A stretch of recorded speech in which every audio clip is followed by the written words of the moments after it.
Mayong udto mga idol. Matandre na di mo sampol diri sa one. Di sa Mangyo. Grabing pagkainit karon.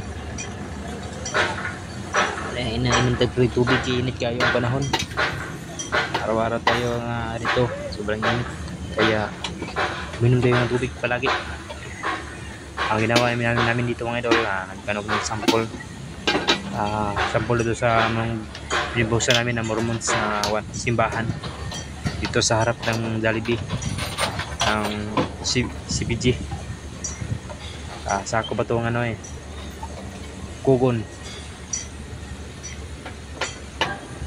Ito idol, dandahanin mo lang pagtanggal ng mga bakal kasi ma-disturb yung sample. Dito na kinukuha ang basihan yung paano yan binisihan na malakas yung pinubusan, matibay ba yung building. Kaya kung bagsak yung sample mo, dyan malalaman kung hindi matibay ang pinubusan ng building pag bagsak yung sample mo. Ito na mga idol, sobrang init ngayon. Inom kayo ng palagi ng tubig dahil sobrang init ngayon. Mars naman na ngayon, kaya malapit ng pista ng Mayo. Mga idol, dandahan na tayo mag-demol dahil yung engineer namin natala siya ng payong kaya hindi niya kaya yung init. Mahilo siya sa panahon naman ngayon ng init. Laging yung ulo niya, masakit yung ulo niya pag may init.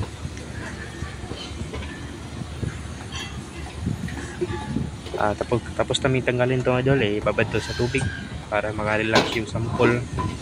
Pagkatapos ng 7 days, 14-28, testingan namin to ng EB testing. Doon na basagin to kung ilan ang pasado niya, ilang score niya.